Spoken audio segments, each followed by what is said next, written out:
Welcome to Real Triad Reviews. I'm Mr. Snidbits, and with me tonight, to my left, is Mr. Marvelite. We are down a triad, so tonight we are a dyad in the Force, if you will, and we are gonna talk the same films that we planned on talking before, but this time it's gonna just be the two of us. How you doing tonight, Tony? I'm doing great. Up, up. Oh, hey, hold on. We have somebody jumping in. I have a quick fix for this. Watch this. At least I hope.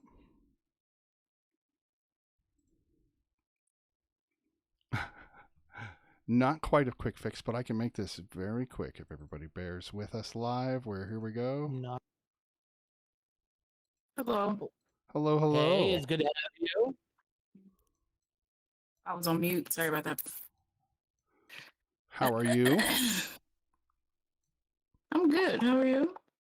We are good, and we are live. Just so you know, I don't know if you knew that.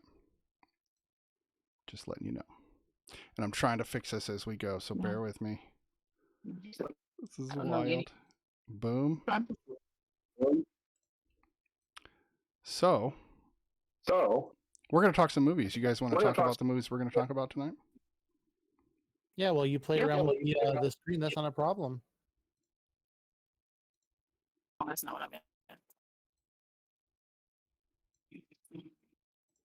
And there's Tony. Uh-oh. Now my Tony screen is all messed up. But don't worry about that. I'll bring Tony in as you guys talk about it. We got three things we're going to talk about tonight. We're going to talk about a couple of movies and another TV show as usual. So if you guys want to tell them what we're doing.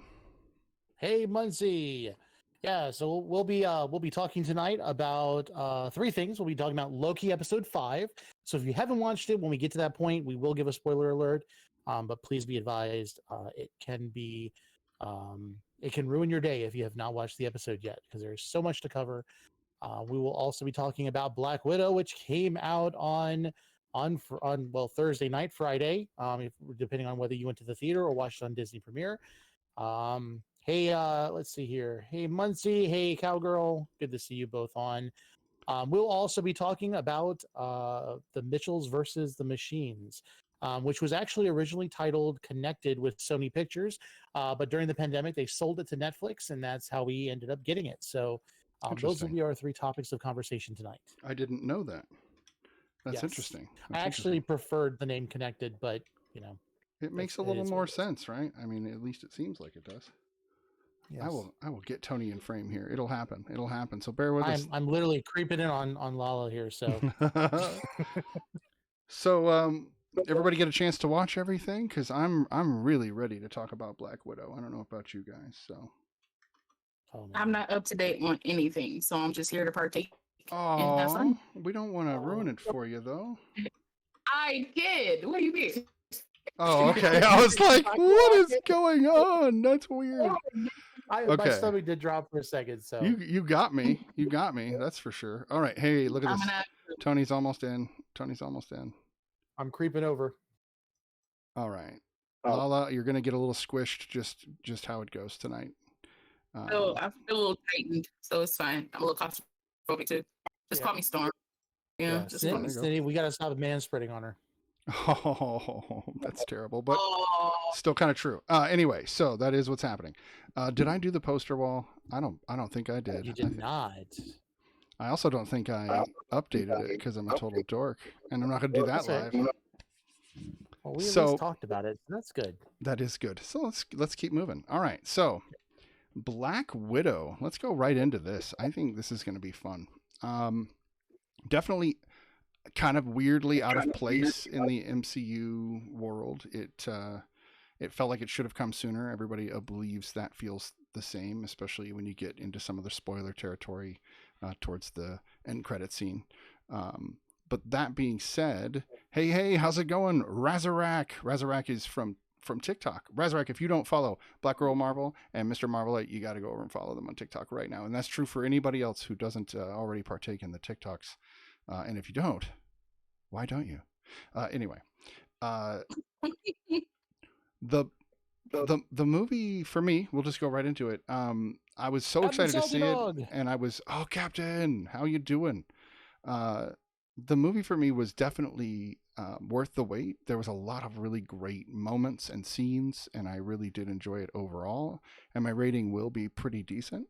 But I have to say up front, I do have a few gripes, but I don't think they're going to be the gripes that people think they are. Maybe, Mhm. but that's just my general take. But yeah, overall, I had a fun time watching the movie. How about you, Lala? Um, okay, so my initial hello everybody. I know I haven't been speaking or anything, but hello everyone. But my initial reaction to Black Widow was this was okay. When I was in the theater, I was like, this is okay. Because it was supposed to come out like last year, and everything that centered around it, I was very hyped for it last year.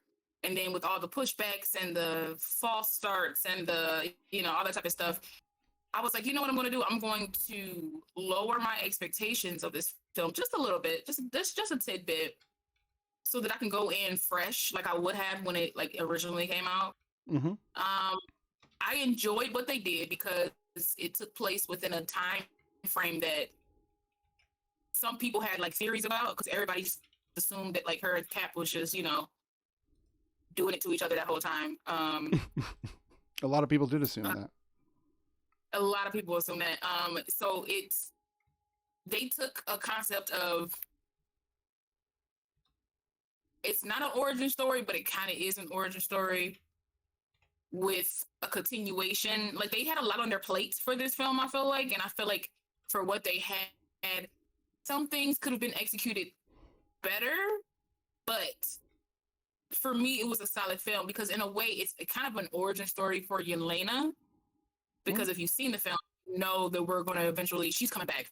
So it was kind of like, and that's why I felt like the film skewed more towards her, more so than it did like Scarlett's character, Natasha. Like, of course, she was the lead, but I feel like Yelena was, they set her up for us to sympathize more for Yelena than to sympathize more with Natasha, so that when she continues on and she becomes who I think she's going to become, she already has that connection with the audience.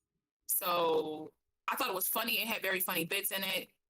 The pacing was weird a little bit in this film. The pacing was a little bit weird, but yeah, I have a lot to say about this, but I don't know if I'm like, I don't want to like spoil it. I don't know if we're doing spoilers. So I essentially I just want to say that I think I kind of wanted a little bit more for Natasha's like solo film, but seeing as they tried to make it like two origin films and a continuation, that's a lot to pack into a movie. So I thought they did fairly well with it. And the action was, to me, the action was top notch. I don't think I've ever had an issue with Marvel action. And this was like a roller coaster ride from start to finish. Like it started with a bang, ended with a bang. So it's kind of like, I can't be too mad at that. So That's fair. Tony, yeah, what you got? Okay, so I'm gonna say my one little pet peeve. It's the one thing that normally, and I've told you guys this before. When I watch a movie for the first time, I really have to suspend, disbelief. I don't really think about or nitpick things. But there was one thing in the film that like slapped me in the face when I saw it, and I could not stop thinking about it. We were talking about, the movie taking place like post Civil War and pre Infinity War. Now, for us, that is not many years apart from when we've seen some of these characters. Right. I do not understand why they had to de-age Thunderbolt Ross, because he looked older in Civil War than he looks like in Black Widow. I just didn't understand that. I'm sitting there like, why did they de-age him for this? did they de-age him? Because he looked older to me in this. I thought he looked older too. I felt like he looks. He looked older to me. He looked vastly different, and I thought I remember hearing a report where they de-aged him for this film, and it just bothered me because I'm looking at him like his hair's too dark. It needed to be lighter. I see. I wasn't looking at his hair. That's fair. See, I was looking at some stuff like it just looked like the guy was either on Rogaine or he was like coloring his hair. He's like the poster child for Just for Men at this point. Just to interject just a little bit, it's possible because she did make a comment of like, she was like, shouldn't you be sitting this one out? Like, do you have like, what's this, a year? Like your second bypass. So Yeah. maybe he is put on appearances. Well, he even mentioned Or- it. He mentioned it in Civil War. He said he was out on the 9. He was golfing and he dropped, and it made him more retrospective of his life. See, I think William Hurt is having some issues and has to have the cane, and so they found a way to mix it in where he literally dropped 2 weeks ago, even though with filming, that's just my opinion. That's because he is an older actor at this point, and he's had a hell of a career. I wish for the sake of getting somebody a little bit more nimble, no offense to anybody over 70, that they could bring in the Red Hulk with Thunderbolt, because this Thunderbolt would be really odd. I think it wouldn't resemble the Thunderbolt we see in the comics even a little bit. He would be like old man Thunderbolt, Red Hulk kind of thing. I don't know.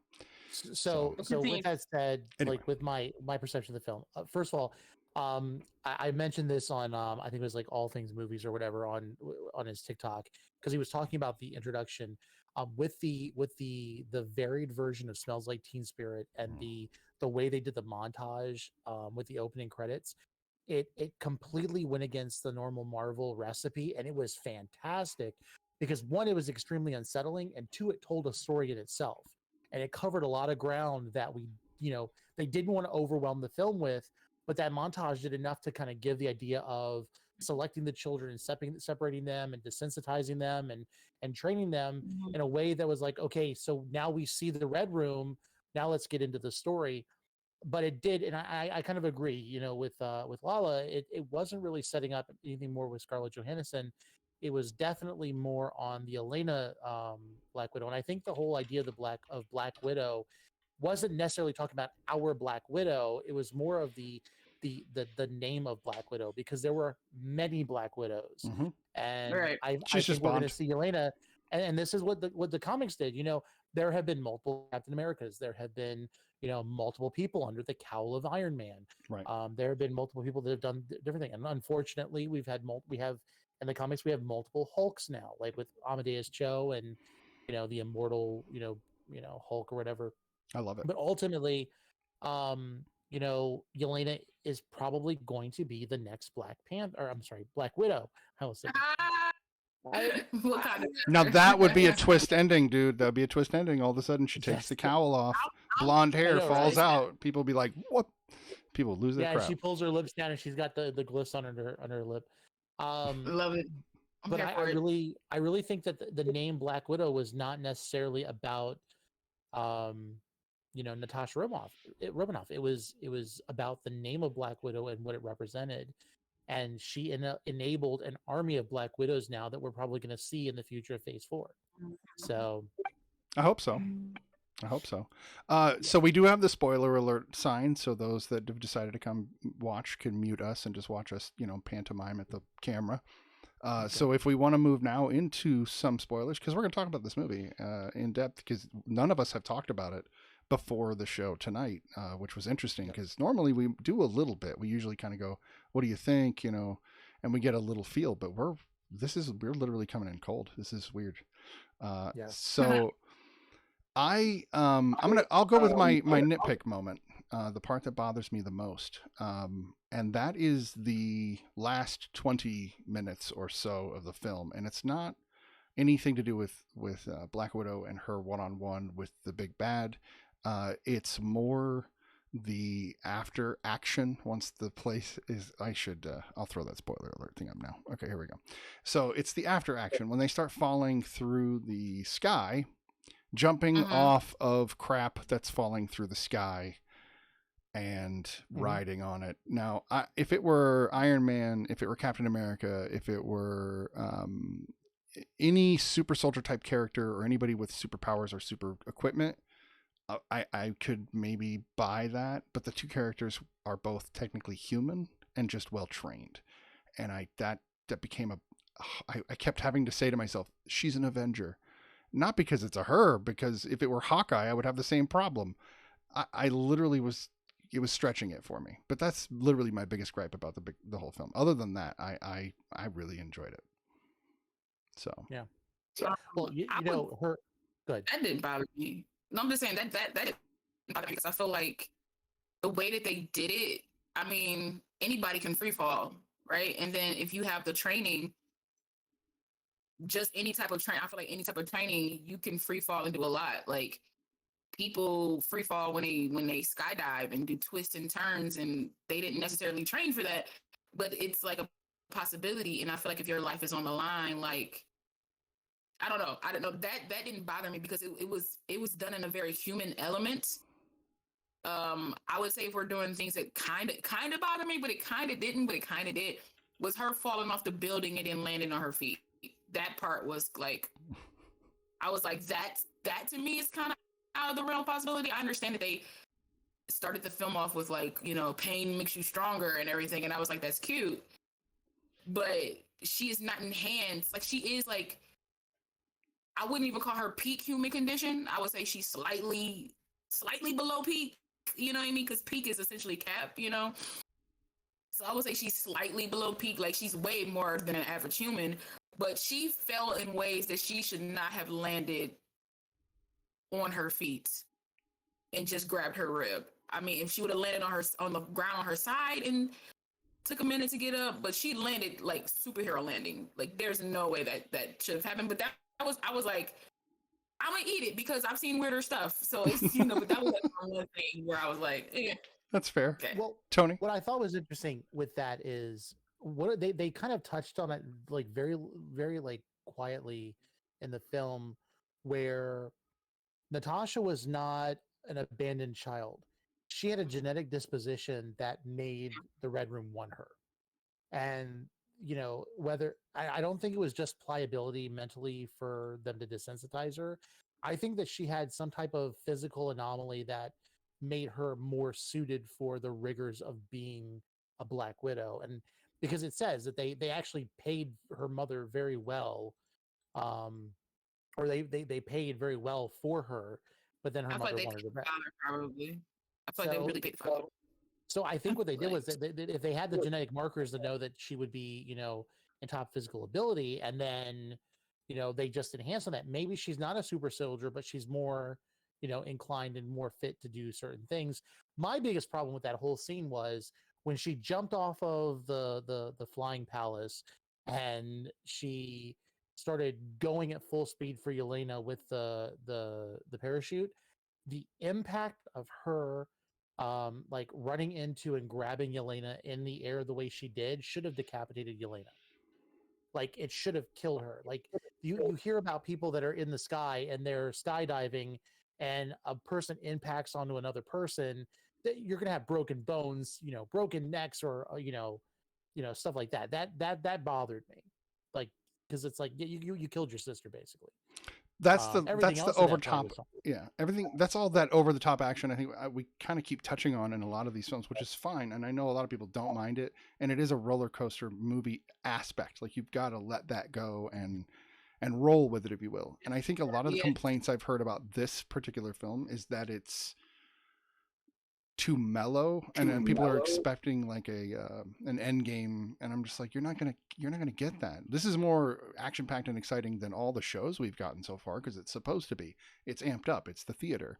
And if people, and I heard a great interesting thing, if people think the shows are about what they're about, I don't think they're paying attention to the formula, because none of the big bads have actually shown up in any of the shows, and they do in the movies. So they're going to keep teasing us with maybe, so that we'll watch the shows, and then they'll yeah. just bring them out. That's why I don't think Kang could even possibly be the big bad in Loki, because that's I too mean, it's too he could, but it's too obvious, and they haven't done that yet. So maybe they're waiting. Maybe this could be the one they're doing that with. So I'll give you that. That's possible. Off screen for a long time, and so you know, but I just want to touch on what Muncie said. Muncie said, if it just felt like she didn't need a movie till now, she is a closed off character, so not going into her story till now makes more sense to me. But I mean, I think that's the point, Muncie. I think the point of this film was, I honestly feel like it was to cancel, it was to finish out Scarlett's contract for one. Like I'm just, you know, being real. Yeah. I think it was to finish off her contract. I felt like she had one more thing. They killed her, and it was like, well, we need to have a movie. We need to give her one more thing to do so we can finish out her contract. But also, this film was a origin story for Yelena. just as much as it touched on on Natasha. It was pretty much a Yelena Belova origin story, so that we either going to get the Thunderbolts or like Young Avengers or whatever it is. Because thanks for the spoiler alert being up. We see that at the end, she's talking to Contessa. She's talking to Contessa, and Contessa's pretty much using her sister's death to manipulate Yelena into possibly taking out Avengers. But my question is, I want to know,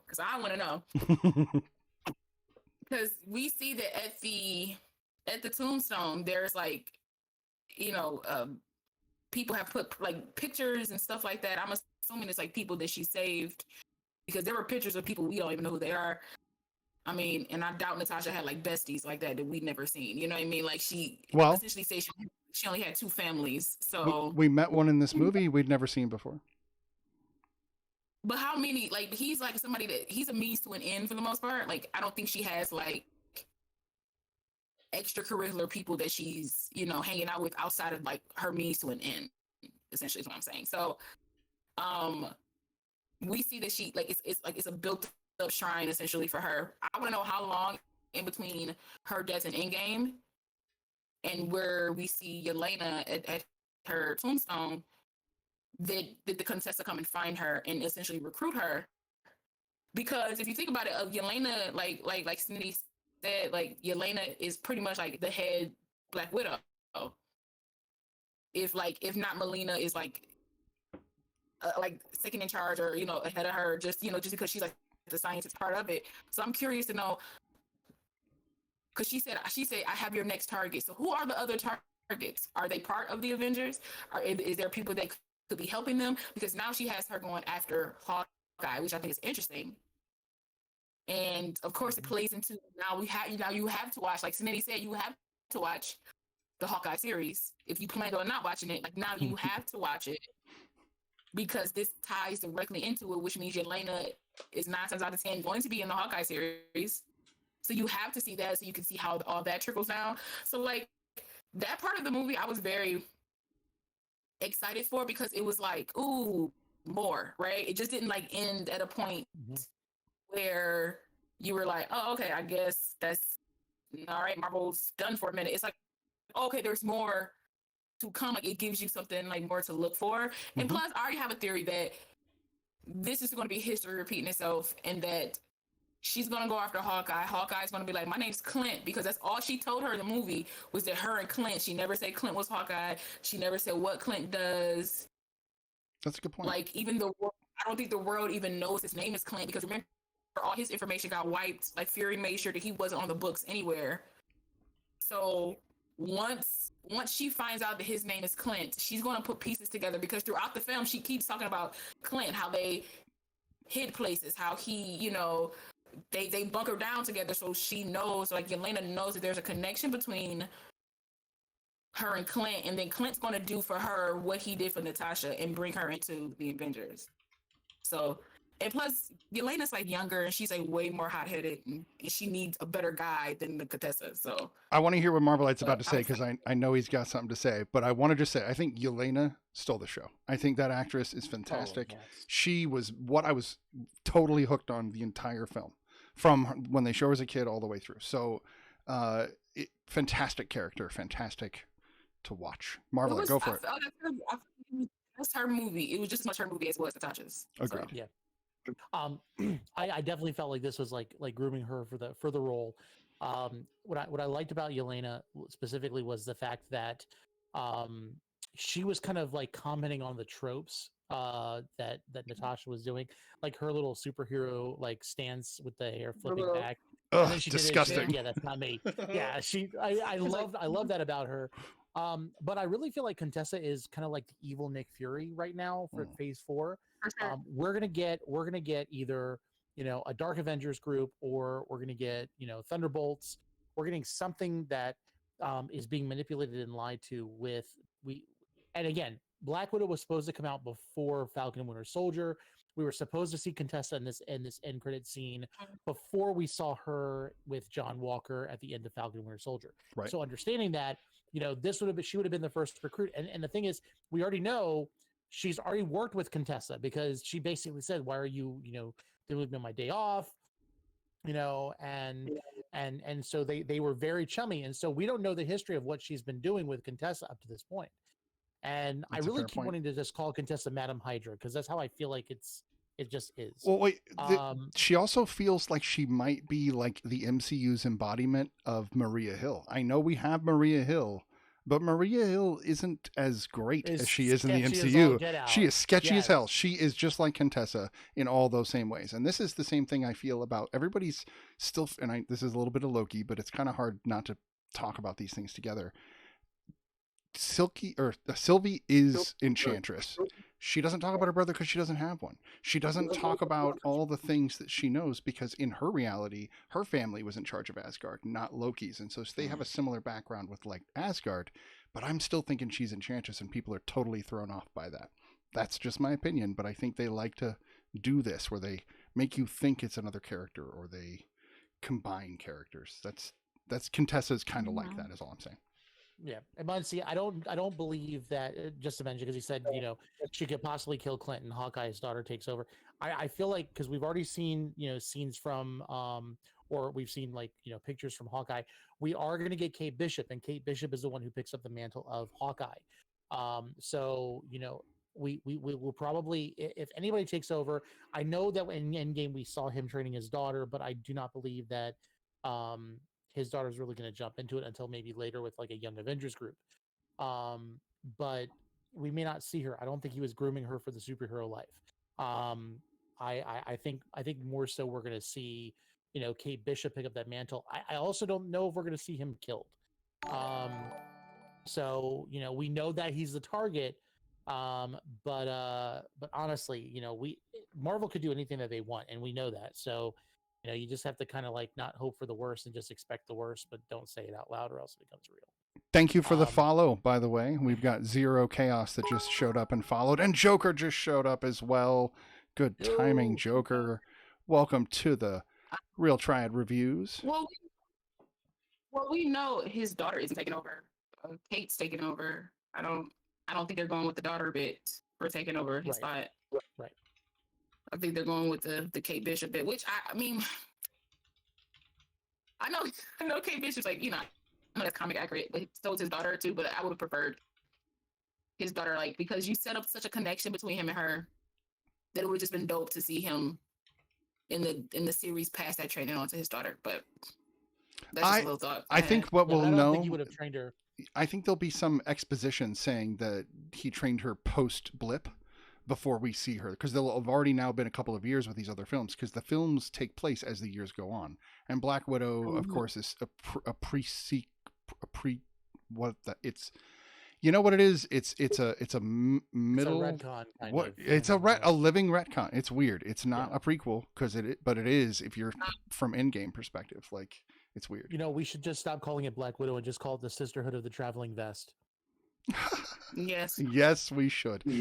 Okay, so there's a little subtle thing. I've never seen a movie where a garment of clothing has had more character development than some of the characters. Well, except for Iron Man's suit. We talked about this. It has a lot of character development. Okay. And I would argue it's an article of clothing. We should be stretching. Sorry, guys. Yeah, we should do our thing. Okay. Thank you for redeeming that. We need to do that. The thing I liked, it was a subtle thing, was her picking up the box of blonde hair dye. And then we get to see her at the end with it. And I liked that because I also felt like you could kind of tell that maybe her hair got singed in one of those 14 fires that she fell through. And so she needed a reason to trim it off and get a new hairdo. And so I liked that they kind of added those elements in. Maybe I'm lame, but I liked them.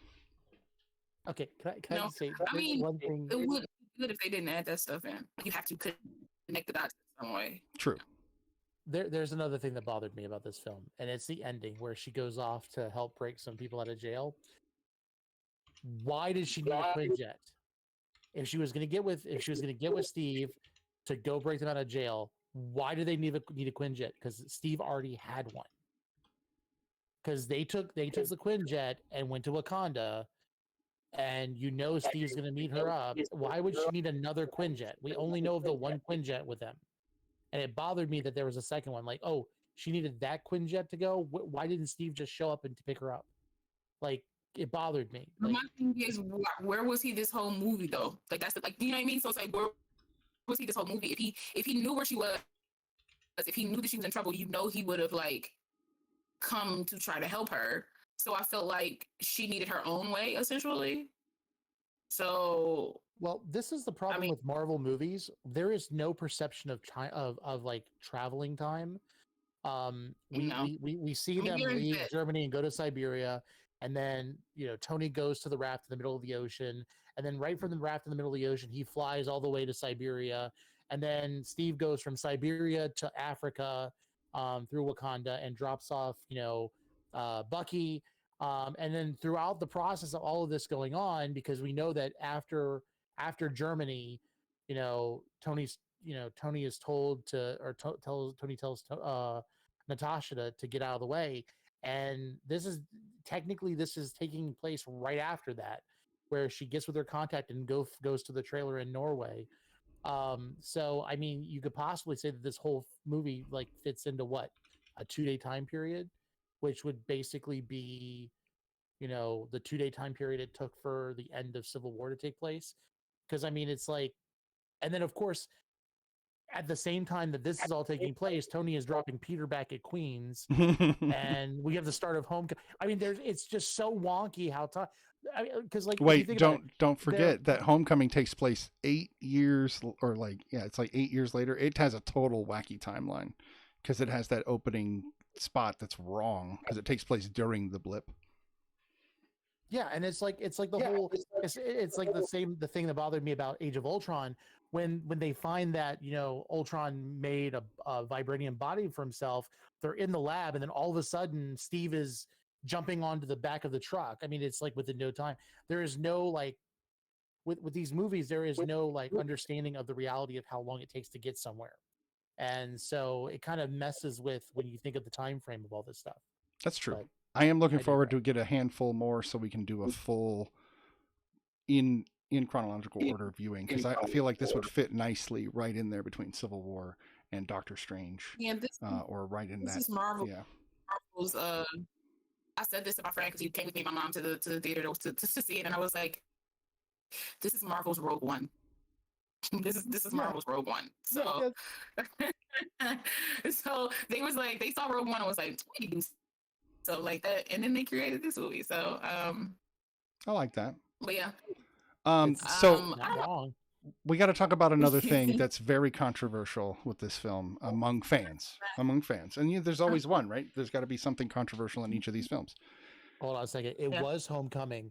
At the moment in Civil War where Natasha leaves, the Tony drops Peter back. Remember, we have to remember, in the process, Far From Home takes place after Endgame. So it was Homecoming. Yeah. Right. It's that opening scene in Homecoming where he drops him off. Mm-hmm. Okay. Yeah, no, next Spider-Man movie is going to be great. Okay, so the controversial topic. The character that got introduced that isn't Yelena, that's new, and that is Taskmaster. And a lot of people are furious, not necessarily because, and again, spoilers are up, so we're talking about it. If you guys are here, we're talking about it. The character is the main antagonist's daughter. And that's a big deal in that it is a gender switch, which a lot of people don't care, and I don't care. I think it's fantastic. Do whatever. If the character's interesting, the character's interesting. But what bothers people is that the character of Taskmaster was completely fundamentally changed from the comic book version, as far as the reasonings behind the character. I don't care. I honestly think that it's the MCU and it's an alternate universe, and Loki has explored that. And if you're watching Loki and this, you should just accept that. But that's just me. Yeah. I don't have an issue with Master. I knew it was going to be a female the moment, because everybody kept saying he. Like everybody kept saying he. And I was just like, it's going to be a chick. I just didn't know it was going to be tied in the way that they did it. That it was going to be the daughter, Dreykov's daughter that, Natasha thought she killed, but actually she just maimed. and became so like, and then but to me, it fits into the narrative of the movie. It shows you how dirty Dreykov is. It shows you how much he's willing to go to amass control and power. And when she's finally freed at the end, the part where she's like, is he gone? Like, she don't even want to fight no more. She's like, is he gone? I almost cried because she was physically in pain, right, doing all this stuff for him, like being controlled, being manipulated, like his own daughter. And for her to just look at somebody that she probably didn't want to kill but tried to kill because she had no choice, and to say, is he gone? Like she could breathe. Like, if you saw when Natasha got up to go find Elena, she was just there. She didn't move. She just like closed her eyes, like she was just like laid out. But I feel like if you can, in certain places, gender bend if it's necessary, especially when like 98.7% of the comics is male led, male ingested, and a lot of the female characters are bit players or people or players that like get used all the time or don't get used correctly. Storm. It's like you took a character that they might bring back, but they might not, and just gender, like the character was still badass. The character was still like amazing to watch. Like like I didn't have an issue. It fit the narrative of the film for me. Like, I didn't have an issue with Taskmaster being a female. So. And I don't think we don't have to worry about gender roles with this stuff. It's the character is behind a mask. It should not matter. Behind the mask, she did a great job as the character. And there's nothing to say that my problem was the only problem I had with the Taskmaster character was that at the end it was kind of like, okay, the Taskmaster, the whole purpose of the Taskmaster is to kind of mimic these people to better themselves, and they're like a villain for hire. It changed that storyline, but then I was like, you know what? There's a helicopter that she's getting in full of girls that are wearing the Black Widow outfit.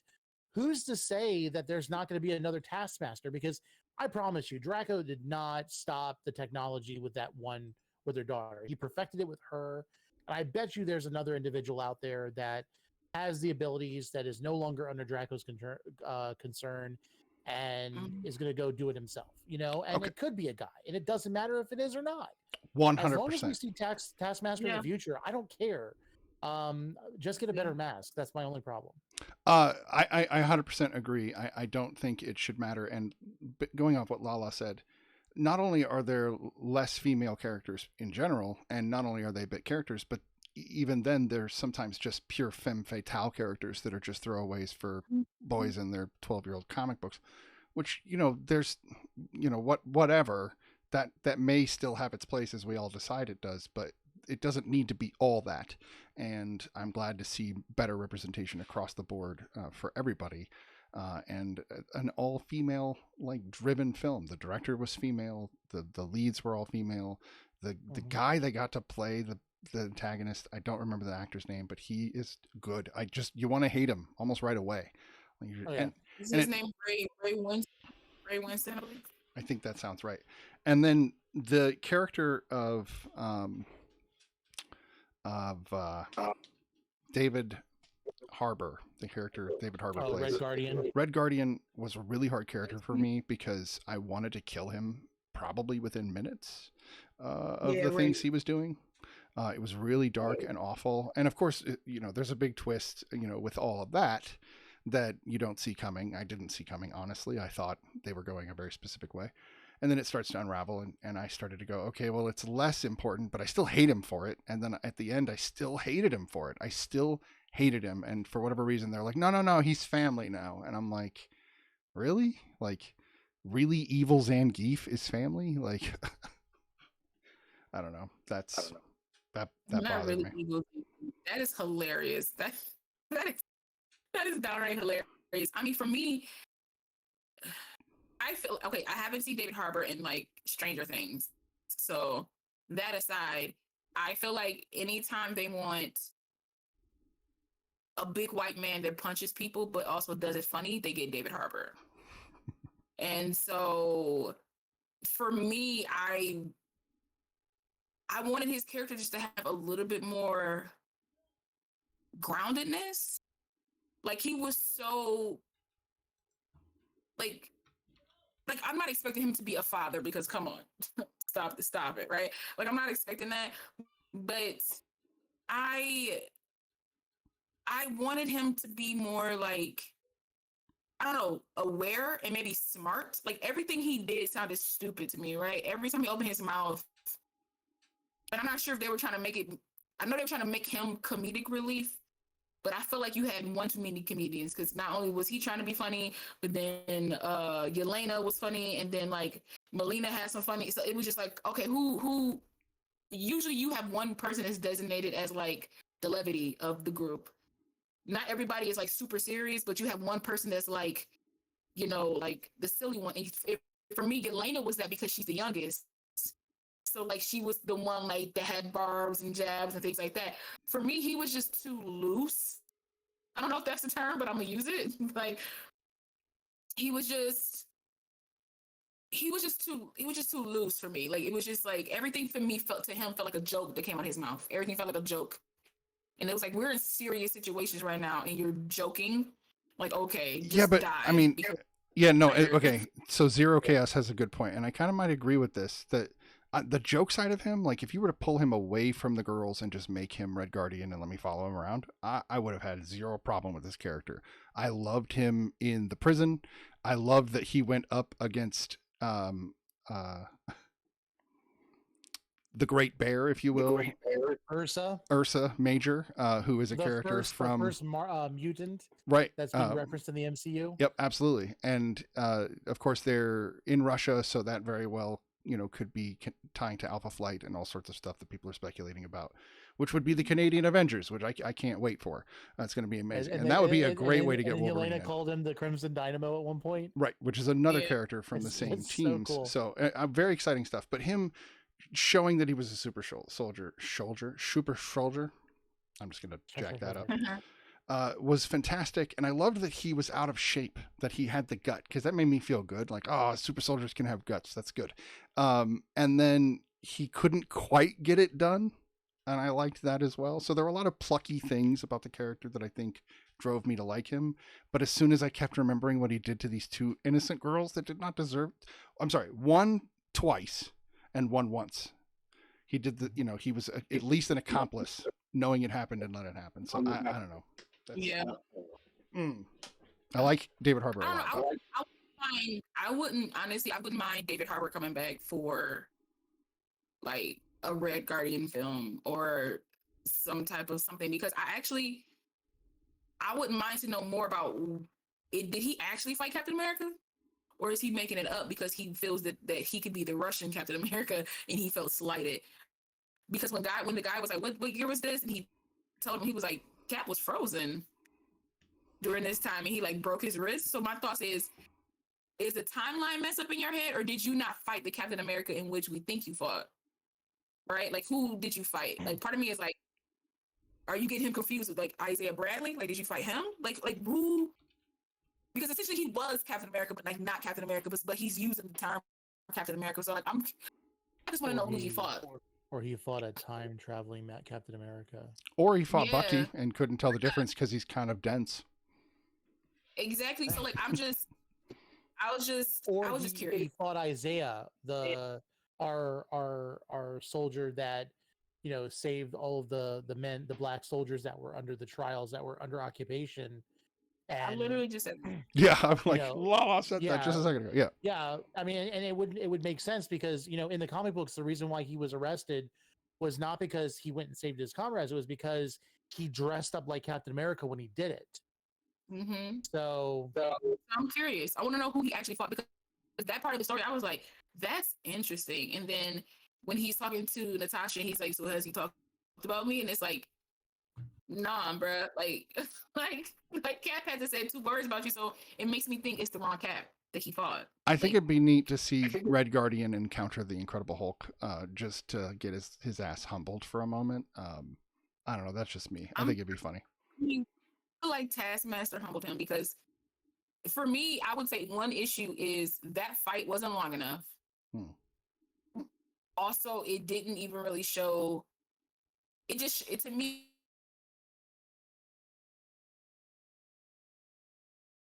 to do something, and the video just went out for a second. Okay, that was better. Um, but like I just feel like he should have been able to do something, and he got his butt whooped the entire time, and it wasn't until Melina came in and like did a Black Widow move and saved him. Like it was just, I was like, okay. I thought I was about to get something.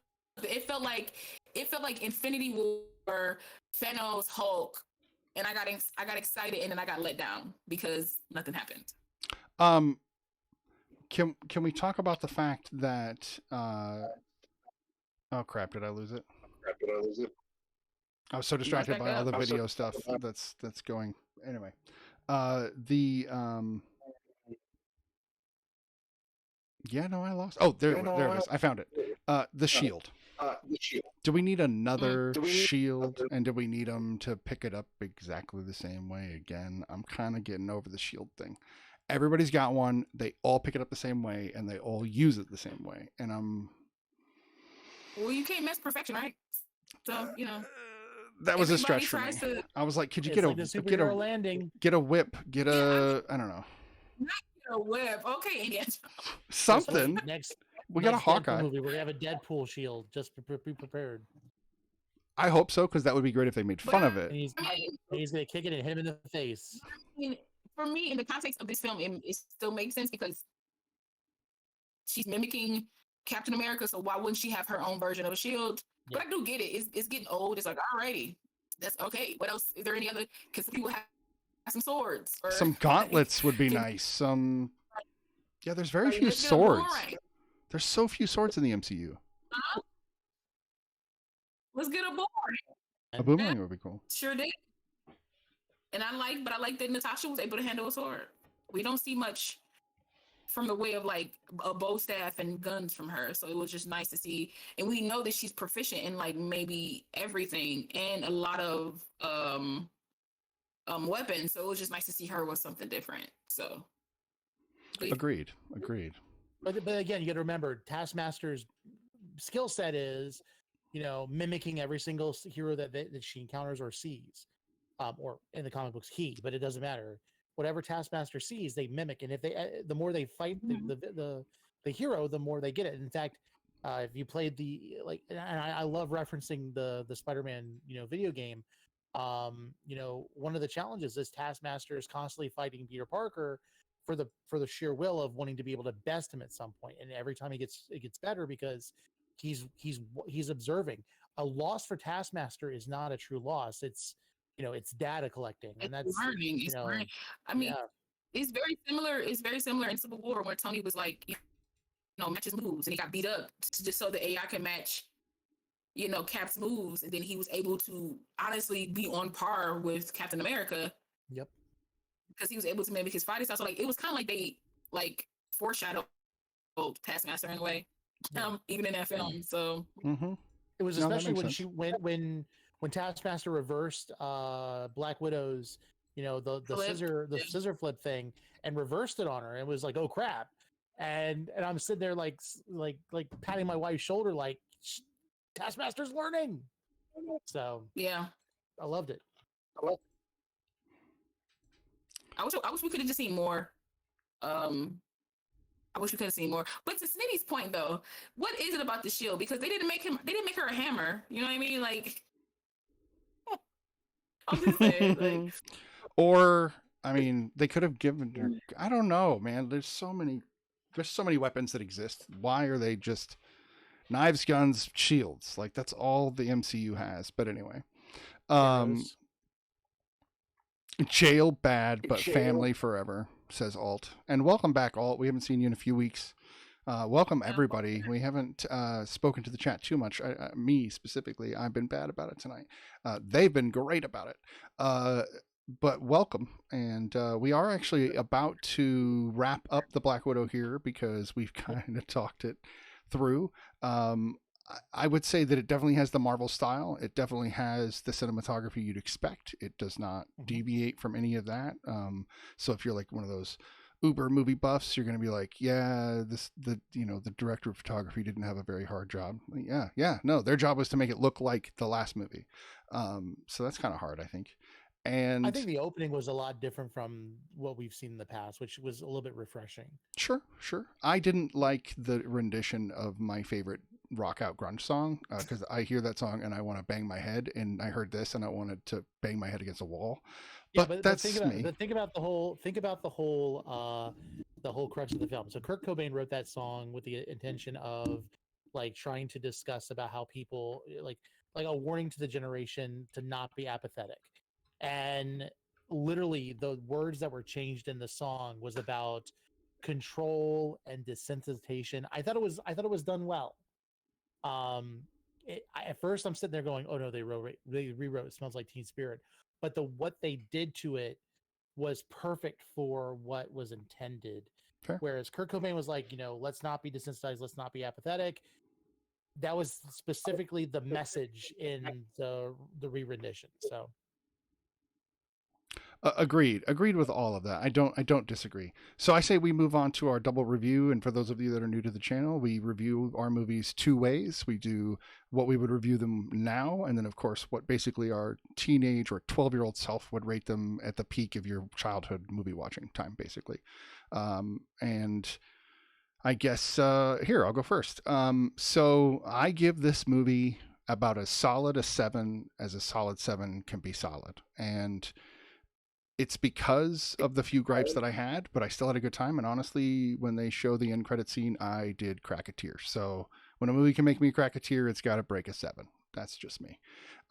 Childhood self, 10. Just lots of action, great bad guy that they get to totally thrash on. Some of the best fight scenes in the MCU to date, as far as hand to hand combat. I'm big on the like smash scenes, but yeah, that's my take. Lala.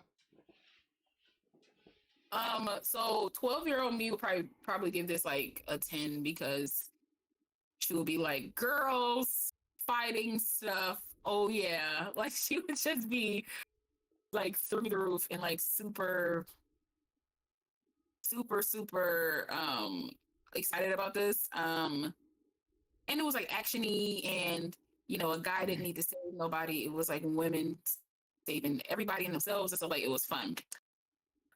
Me, I would give this a solid 7.5 because I felt like it could have been more. Even if this was a vehicle for Yelena, it still could have been a little bit more. But yeah, 7.5, solid 7.5. It's because to me, I would still go back and watch it. Like once Disney Plus, breaks it out of jail and allows everybody to watch it, I'll watch it. I'll continue to watch it. yeah. Marvelite. So I actually had a group of people with me watching it Friday night, and it was a blast. It's the best way to, it's so much fun to watch it with people. So 12-year-old me would probably say, yes, it's definitely a 10. And I would probably be close to that. I'd probably say as looking at it now, and there's a lot of things that were important to me about this film. One of them was that we had a strong female character that did not have to be sexualized during the entire film. And the fact that we did not have to have a remote romantic relationship, we did not have to have, this sexualized costume or anything like that. I personally don't need those. I don't need sexualization to make a good female led film. And I know some people that might bother them, but again, at the same time, you need to check yourself if that's, the only thing that really kind of keeps you going in one of those movies. They make movies for that. It was, yeah, it was hard for me. It was hard for me to watch this film knowing we weren't going to see more with her, regardless of what she says. The character's dead, and I don't think we're going to see her or Tony Stark back the way they are. This is a passing of a mantle, which is hard, and it's like, as much as I see it, I don't want it to happen, but it's fine. But I would definitely give it a 9. There was just a couple like qualms with me. I had no problem with the fact that Taskmaster was a female. In fact, I thought it was a great turn. It was a predictable, but it was a good turn. I just didn't like the Taskmaster didn't stay evil. That's my only, complaint. But yeah, definitely a 9 now, 10 when I was 12 years old. So you're not gonna get me Oh, I rating have something Marvel else. movies low. Oh man. I'm reading what Zero Chaos said here about why the vehicle of it being a vehicle for Yelena cheapened it. And they said because it shows how they screwed the Black Widow character the entire time we got a Captain Marvel before we got Black Widow. And again, I think what you're saying there doesn't necessarily say negative about Captain Marvel, but Black Widow was in the MCU for a really long time, and along comes this new character instead of getting a standalone for the character that we all wanted to see earlier. Right. So No. yeah, I totally. makes sense. No, it makes sense. I agree. I've been wanting a Black Widow movie since the reference to Budapest in for sure. Avengers. I did like give us a those. Budapest film. Like that would have been a good origin. We didn't have to know about like even if they still wanted to do this film, like down the line, because I think I read something where Kevin Feige said that they knew they always wanted to do this. Like he had it in his mind that after she died, they knew that this movie was going to be a plan, right? Like he knew that this was going to be a thing. But if that's the case, then you somewhere in the interim, you still could have given us a Black Widow solo film. Essentially, it could have been like her and Hawkeye, and how it could have been her origin into the Avengers, right? We didn't need an origin of like what happened to her in the Red Room and when she was a child, like how this film was. So this film to me did it very well because she speaks about her time throughout the films. So to do it in a montage at the beginning is very smart. Right.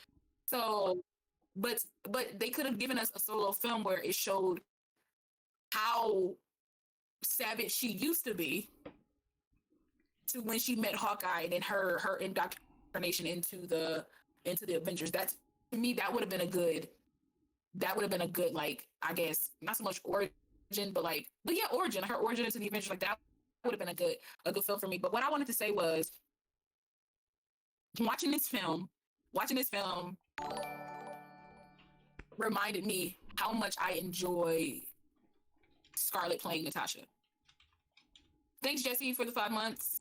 Absolutely. I definitely wanted to say that to Jesse. Jesse has been one of our absolute longest supporters. She's been here since the beginning, along with Captain Salty Dog and Joker and those who come in all the time. Commander Crossheart, those that have come through. And you guys are amazing. And I don't want to not give you guys the shouts out you deserve, but we definitely got the flow going. So thank you so much for being here, even if it's just to pop in and say hello, but thank you. For sure. But I just did this film just reminded me how much Marvel has kind of discredited her character, kind of like led her, like put her by the wayside and made her essentially be like the mommy of the Avengers. And really showed me how much she's like awesome and how much she is very capable on her own, how smart she is, how strategic she is, and just how overall badass she is. You know what I mean? Mm-hmm. Like anybody that can break their own nose and then reset it is okay in my book. You know what I mean? Like so, it just showed me just how awesome she was, how much we kind of missed out on. Maybe a little bit more from her character. Agreed. We do have Sean's pre-review that's coming up here in just a moment. I did get it uploaded, so I'm ready to put that on. The screen, of course, will go black for a minute, but hey, we already had that happen due to technical difficulties, so what's one more time? So bear with us, everybody, and we got about a 4-minute preview of movies upcoming. And if you haven't followed Sean, please do follow Sean as well.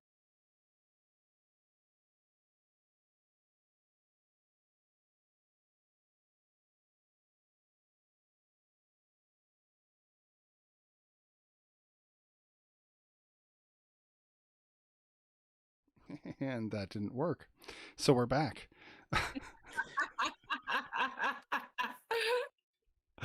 That's awesome. Oh, that was good.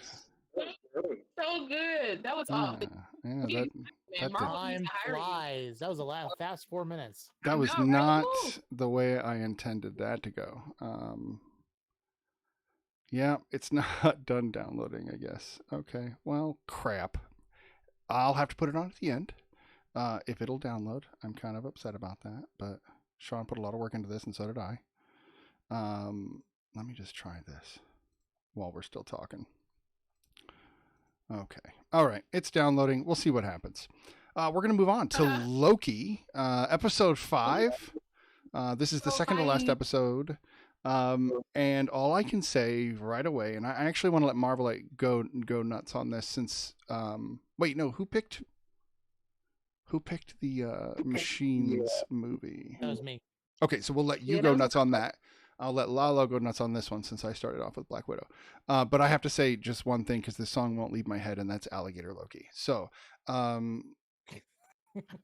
you guys heard that on TikTok yet? Alligator Loki. Yes. I can't get it out of my head. It's just repeating in my head. Anyway, Lala, let's hear your thoughts, initial thoughts on Alligator Loki. I mean, Loki episode 5. Loki, episode 5. So again, this might be an unpopular opinion, but I was really hoping because I watched a video of Tom Hiddleston, and he said that his favorite episodes of the series is episode 4 and 5, like the continuation of it. And so I was super excited to see episode 5. I'm like, okay, he said it's great. So I'm like, it has to be great. It was okay. Like, I'm pretty sure I need to go watch New Rockstar's like breakdown of like Easter eggs that's in there, because I know that there were things. I saw like a plane that said Thanos on it. You know, you see the Avengers Tower. You see different things laid out in this like wasteland, essentially is what I'm going to call it. But I was very underwhelmed with this episode. Again, it's just giving me more questions. It's not giving me anything tangible to bite onto. It like it was. I mean, it was for me. Essentially, it was okay. I enjoyed seeing the multiple Lokis, and I enjoyed that there were some Lokis that didn't look like Tom Hiddleston. Some Lokis that looked like they were like 90s, some look like 90s attire looking sometimes. You know, I really enjoy classic Loki. Oh yes. Really enjoyed. If I had to pick anything from the episode that was like my favorite, his display of magic that essentially showed them that they're way more powerful than they realize. And the fact that Loki got enchantment now, like it's like he unlocked an ability. Like he leveled up. Level 2 Loki. You know, like he's definitely level 2 Loki, and he like leveled up, and now he can essentially enchant. And all in all, it was an okay episode. I'm just, again, I have more things I want to see. I have more questions. We're on the last episode come this Wednesday. So, you know, I was, again, for me, the Loki series has been okay. It's nothing that I'm just like, I'm not comparing it to WandaVision. And if I am, the only way that I'm going to compare it is in wow factor. For me, there's no wow factor in Loki. Everything that I've seen up until this point, I'm like, oh, that's interesting. That's cool. WandaVision, I was kind of wowed. I was like, ooh. Falcon and the Winter Soldier, I was like, ooh, didn't see that coming. Ooh, like, you know, and Loki hasn't given me a wow moment. If I had to pull out a Owen Wilson, a wow moment, you know, I haven't those wow. Let's all do our Owen Wilson. Wow. Wow. Sorry. So I like Tom Hiddleston. I like, what's her name? DiMartino. I cannot remember her first name. Her last name is DiMartino, and I don't know how I remember her last name, but not her first name. But I was just a little underwhelmed. Okay. I want a little bit more, and I'm assuming I'm gonna get it maybe in the last episode. All right. So let's hear it, Marvelite. I want to hear it. I'm sorry. This episode was a dream come true from a guy like me. The amount of Easter eggs in this episode was phenomenal. To name just a few. First of all, we got the Thanos copter, which was amazing. There's the Dark Aster from Ronan. There is, and one I haven't seen a lot of people talking about, and I actually haven't even done a TikTok video on this yet, but there's one that almost looks like the rudder of like a Zeppelin, but it's not. If you go back and look at it, it's actually the escape copter that saves the soldiers. You got a giant yellow jacket head. You got the head of the Living Tribunal. You got Throg. You got even a non-Marvel reference with Polyus.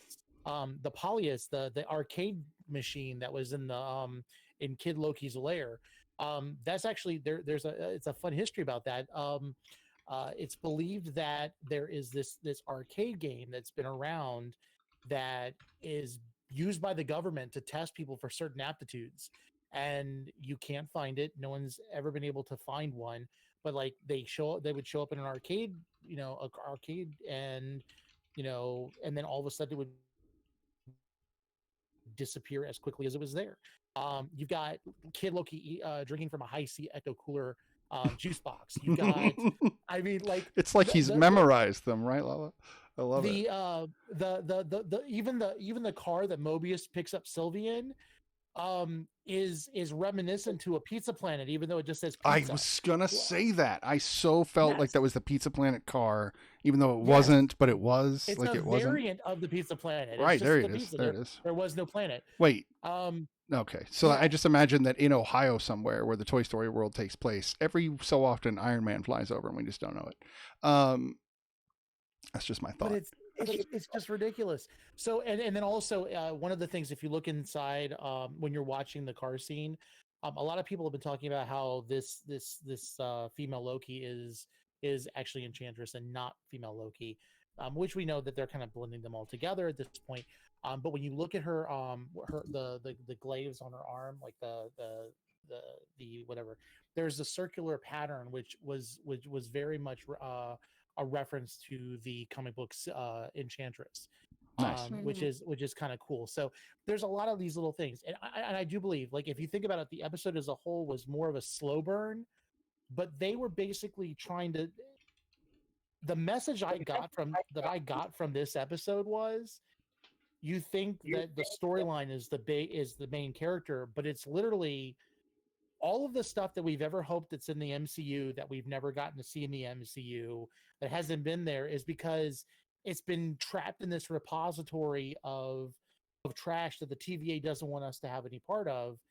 And at the end of this episode, we could see all of this stuff happening. It's like all of the things that have been like fantastically comic booky, that we don't, that we haven't gotten yet, is in this place. And I mean, and I was one of those proponents that at the beginning of the series, I did not think that Kang was going to have any part of it. But you see the Kang Enterprises like logo on Stark Tower, and then you've got the Lyeth, which is literally an adversary of Kang the Conqueror. There is no doubt we're going to find. I mean, we know we're going to get Kang, but we probably are going to get Kang a lot sooner than we realized. And if anything, this is just the vehicle to get us to Kang. So that's what I think. That's what I think. Okay, so even if Kang isn't in this, which I don't think he's going to be, I honestly think that at this point it's another Loki. It's either evil Loki or it's King Loki or a variant of that kind of Loki that's beyond, right? Because there's still other Lokis we haven't seen yet. Right. That aside, I don't think it's Kang, because this could be that the TVA fought off Kang, and that's why we see the remnants of him. But by breaking the multiverse, he's released, and now Doctor Strange has to deal with him. So that's a possibility. So we won't see him in this show because his release, or if anything, it'll be like that after the credits scene. That'll be the only way we see him, I think, if at all. But the other side of this is, because you're talking about this being the garbage pile at the end of the universe, essentially, and the way they've referenced it, the way you just said that made me think that inside that castle, on a wall, there needs to be a picture window to the Marvel Writers' Room. Or a statue to Stan Lee. Something along those lines, because that's the comics did that. I mean, Deadpool literally goes through literary history axing things up. So, like, if they could just throw that in there, that would, I think, make this show just that extra piece of Easter egg brilliance. Now, Lala, I understand Easter eggs do not make a show. They don't. And as fanboys, me and Marvelite here, they definitely jazz us up. And I know they do too. I know you saw Throg and you're like, that's dope. Like, that's cool. But it didn't make you love the episode. Like, okay, but I was like, all right. I liked watching our Loki come to terms with who he really is as a middle ground Loki. Watching him watch all the other Lokis fight for literally what seemed like no reason. Even the Loki that he trusted, turning on him. He was like, "But you were my buddy a second ago. Now oh, that's right, I'm a Loki. I know this." And he almost just like looked disappointed in himself. And then at one point, he's just moping about trying to get through the fights. Happenstance keeps him alive a couple times, and then when he's leaving, oh no, wait! When he was leaving, it was the time before when the 3 Lokis called him an idiot and laughed at him, and he called them monsters, which I thought was really interesting. That was during the fight. You're right, though. It was in the fight when he was going up the ladder. I was going to mention that. Yeah, because he calls them monsters, but not but a few weeks ago in his timeline, he was he was the monster and talking about Hulk the monster and all this stuff, and I thought that was really, really great. I mean, I enjoyed the. To me, the Loki series has been a therapy session for Loki. Right. He's been learning about himself. He's been learning what he can take, what he can't take, how strong he actually is, how powerful he actually is, how much heart he actually has, how much he actually misses his family, how much that timeline that he saw he wish he had. So like those are aspects that I like. I like that he's growing as a character. It's just the episodes have been kind of they're just kind of. That's fair. They've been riding the same wave. They haven't. One hasn't been above the other, below the other one. They've been very, and like I said, the action is always good. Even though I feel like they have nuked him a little bit in the terms of like power. They've nerfed him a bit. Yeah, they've nerfed him a bit in the form of like power and like fighting ability.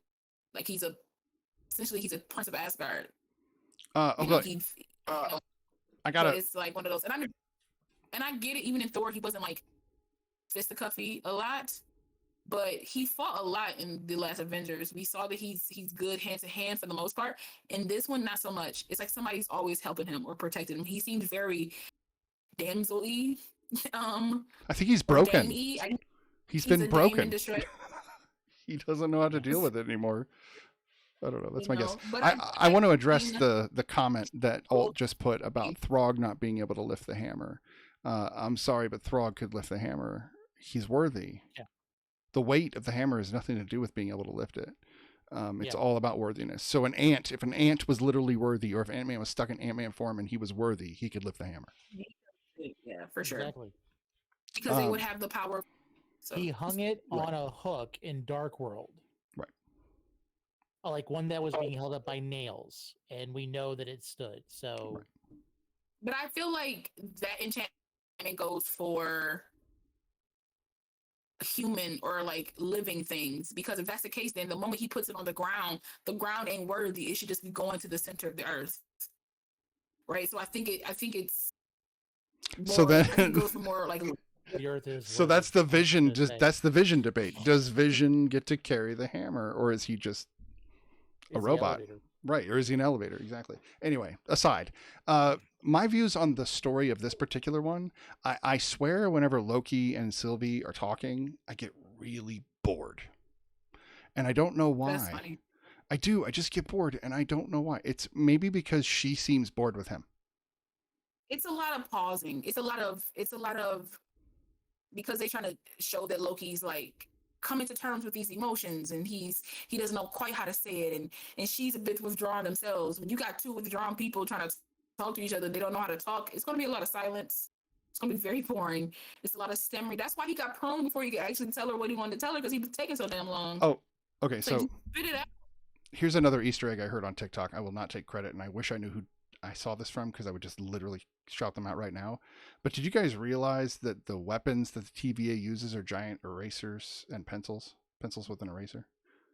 Yes, they're pointy at one end, and then the yellow part is. And then they erase with the yellow part. I was like, oh, that's so brilliant. I love it. I love it. So it's subtle. It is. But Richard E. Grant and Alligator Loki steal the show. Oh, absolutely. Richard E. Grant is a brilliant actor, always plays a great bad guy. I loved him in Hudson Hawk when I was young. That was one of my favorite Bruce Willis movies, besides Die Hard, of course. And he's always brought it. And I swear he comes into this episode for maybe 4.5 minutes of screen time. And I was like, who else is in this show? Because I don't need to watch anybody else. I could just watch him just play comic book Loki. Joker. You're back. Welcome back. But that they even got the cover of the original. Come on, help me out here, Marvelite. What's the name of the first Thor comic book? The One of Mighty the Thor? no, the one before that. So it's like the alternative Timely Comics named comic. Oh, Journey into Mystery. Journey into Mystery number 48. You got Loki doing exactly what Richard E. Grant was doing in that episode, and Alligator Loki. Hi, Alligator. I really want to sing that song right now. Wait. How did you not remember Journey into Mystery? That's the name of the episode. I know. That's why my okay. This neck thing, my brain is not working very well. Once my surgery's over, I will probably bounce back. I hope. If not, I used to have a good memory for this stuff. But that being said, I enjoyed those Easter eggs, but I think that just watching him explore what it would be like to have that many alter egos of the most egotistical person in the universe dealing with himself, it was enough for me. I think I was more intrigued with this than I ever was with episode 3. 3 still sits as the most boring episode in the series. That's just me. But yeah, I liked this one. I enjoyed Retreat Grant. Don't get me wrong, there were parts that I thoroughly enjoyed. I enjoyed all the Lokis fighting each other because I assume that's what happens in Loki's brain. Like he's just fighting himself. He's fighting the good nature, the bad, the in between. So to see a physical manifestation of probably what goes on with him internally, I think he started to really understand himself. Mm-hmm. So the psychological points of that for me, I thoroughly enjoy. The episode as a whole is all right. That's fair. And I think we're all excited for the last one, right? We're all excited for the 6th episode. Yeah. I'm always excited for like finale of something.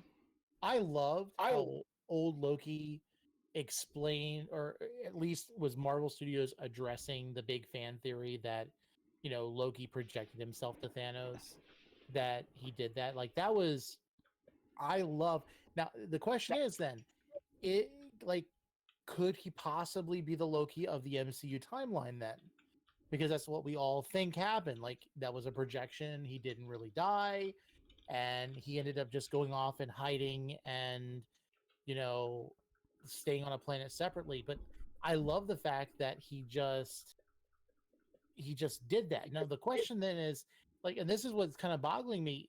How did he know about the TVA then? Because he literally went to a planet where he couldn't affect anything until he got lonely and he decided to go back and interact with Thor. They found him. They just opened the door and went, "No, you can't go back. Let's go." But it was so like he planned, but he knew to keep away from everybody. He just let time run its course. But it does leave hope for the Marvel fans that maybe he is the Loki of the MCU timeline, and then we're gonna find that because of the TVA's destruction or something from this next episode, we'll have that Loki in the MCU, and maybe this Loki will go off and do his own thing. But either way, I just love how they touch on something that was mentioned in the it brings me back to when Terrence Howard was no longer Rhodey, and then you get Don Cheadle in, and everybody had an uproar about the recasting, and then in Iron Man 2, he says, "I'm here. Let's get over it." It's right. They reference yeah, they're like, we hear you guys, and I think that's the cool part. They're basically giving these little hints of like, yeah, we hear you. We love you guys. We hear it. We're gonna go ahead and mention it in the movies, right? In the stories. I know that they're. I'm sorry. Go ahead, Lala. No, go ahead. I was going to say I know that they're excited as a company, as a studio and a comic book company, because they're one and the same, to get the MCU on track with what's going on in the comics, so that they can literally tie the two together and bounce back and forth if wanted. That's where I think they're trying to get to, because if they aren't trying to get there, their little end game will get to a point where they won't have any more movies to make, because they'll have to do a reset. But that's not unlike Marvel, even in the comics, to do a reset. So true. I mean, essentially, if you think about it, bringing in the multiverse is its own kind of reset, because you can essentially be like, well, we're going to move over to this multiverse, and like this will be the prime for right, you know what I mean, for right now, or we'll be switching over. So they have a lot of ways to go. But I want to know, did you guys see Richard E. Grant on Instagram. He took a picture of himself in the original, the classic Loki fit, and I just love what he said. He said, "My late father asked me 4 decades ago, do you really want to spend your life in tights and makeup? At 64, this get up for Loki for Disney Plus would have made him cackle." So I thought that was pretty cool that he did that.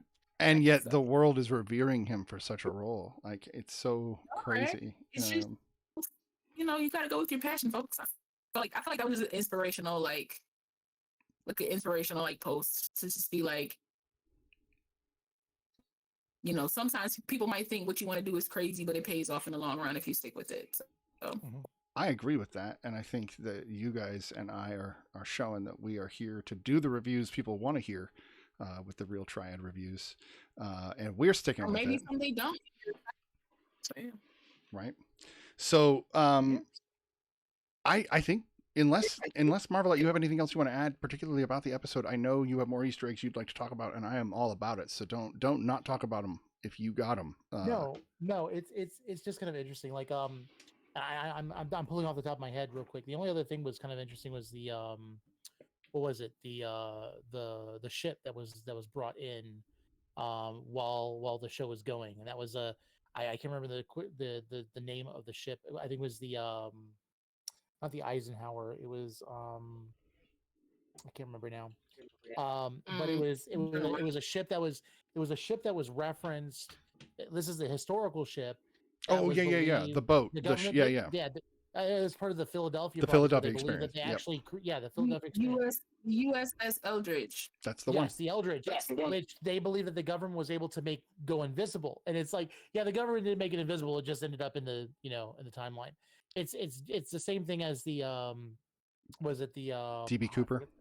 Yeah, the DB Cooper reference. I love how Marvel is picking up on these fringe things, the Polyus, and the BD Cooper, and that's where I find like that's the history I accept now. That really happened. Loki, stole that money, and that's why we never found him. And that ship disappeared because it went to the end of time. Yes, and it's going to come back eventually. Once the multiverse happens. So be ready. Yeah. Disney knows where it's at. They're just going to make it appear in the ocean, and we're going to be like, okay. Oh, look, I would love that kind of real world Easter egg, like they did with Tomorrow War. You showed me that. What do they call those things? I already forgot. White spikes or whatever.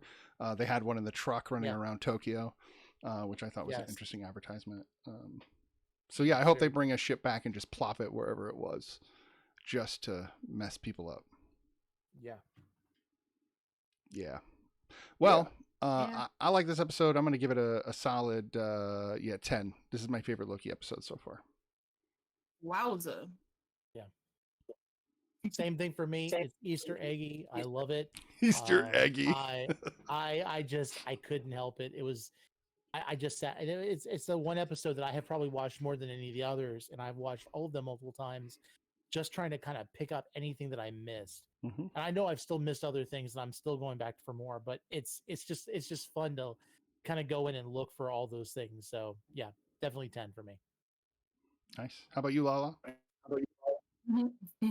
Real world. It's okay. Go ahead and give us your number.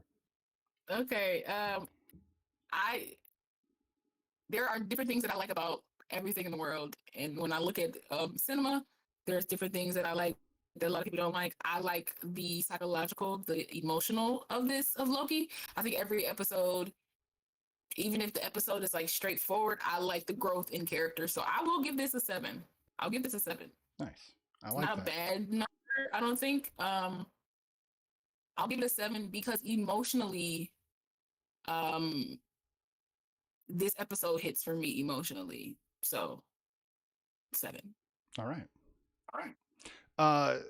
Let's move on to our last topic, our last segment, and that will be The Mitchells versus the Machines, animated movie on Netflix. And I am going to stop there because both of my co-hosts know more about this movie than I do, and we're going to let Mr. Marvelite start it off. Go for it. Okay, so this was actually a Sony production that was supposed to go out in the theaters, and of course the pandemic hit. I remember watching this on the Apple Trailers app, and I got really excited for it. And so, of course, the original name was connected, and I don't know why, but Netflix has to make these hokey names. Which I remember when they told us, when I saw the renaming, I was like, oh great, this is another. They're gonna make it sound like another Monsters versus Aliens type thing. But the premise of the film, of course, is you have this girl that is very awkward, and um it very subtly touches on, and if you're anything you're paying attention to, this is definitely, there is an LGBT representation with Oh, this for individual, sure. especially at the end of the film. And I think, and the funny part is, a lot of people I don't think really caught it, and Nope. I think that was a really good way of doing it, because it's kind of like, okay, she's a normal young lady. She's trying to find her place. She's into film. But it's not Um, a defining point of hers. It's not a defining exactly. Exactly. Yeah. I think that's what we really need to think of. I mean, if you look at us, the triad, we're from different walks of life, and we just have something different to add to the commentary. It doesn't it there is no disadvantage. And at the same time, you have this film where this girl is trying to find her way and to speak her voice, and you can't say, oh well, she's awkward just because this is how she is, or whatever. It's more of a, it was the film was not about her coming to terms with herself. It was the family finding a way to communicate with each other. Mm-hmm. And that was what I loved about this, is because unless you're willing to have that conversation, or to open communication, and to really look at, and in a sense, she was more dogmatic against her dad than her dad was about her. He just didn't understand her, and it was more of her coming to terms and understanding her dad so that she could respect him. And them all, I mean, they were all quirky. The dad's the woodland guy, the brother is obsessed with dinosaurs, which is a literally an animated depiction of my 6-year-old. But I wouldn't consider that so quirky we these days. He might be the we most can't. normal of the four family members. The only thing that I could say about this whole thing was, where in the world is he finding a phone book now? I mean, let's just say it. But I like, my wanted to kid know. will go to the store, and he will go, "Hello, what's your favorite dinosaur?" And so I was like, I looked at my kid, I'm like, that's you. And um the mom is trying to keep up with the neighbors family and stuff. I mean, it was common people problems. They made it quirkier than real life, but it made perfect sense. Everyone, they were constantly thinking that everything was better outside of their home. They had to come to terms and understand that they were the connection. And then again, why the title should have been Stayed Connected. It was all about connections. It wasn't internet connections, it wasn't phone connections, it was people connections. And I thought, for a technology based, focused film, the focus they had on building human relationships was fantastic. Well, let alone, talking about the animation team that did, Spider-Man, Into the Spider-Verse, and doing it in this film was fantastic. Hmm. I So wondered why that that's why, felt familiar. yes, it's the same group that did um Into the Spider-Verse, and you can tell. I mean, it's just, the animation was fantastic. So I have to that's my say, initial thought. the concept of the pal, which I love how they introduce pal and then get rid of her almost immediately. Not really, obviously, but still, you know what I mean. Um, Yeah, I thought that unfortunately was like the greatest name for an app that we'll never see now, because that Sony owns it. that would be Yeah. a great app name for a personal assistant. Hey pal, I love it. I really did love that. That's such a little Yeah. thing, but I liked it. The animation is good. I do think the story of family is not told enough, especially in animated movies. It's usually about one character or a pair of characters, and it's usually still love related, or the like hero's tale. Like, you have Big Hero 6 is the hero's tale, even though there's sidekicks. It's still about the main character and what his growth. Um, Yeah. and this one deals further with the whole family, which is kind of Yeah. cool. Anyway, that aside, Lala, what do you think? I enjoyed this film. First off, I want to give a shout out to all the voice cast, because everybody was like amazing. This was very much a SNL vehicle. You had a lot of SNL people in here. Maya Rudolph played the mom. You had Sajir Zamata, she played Jade. You had Fred Armisen.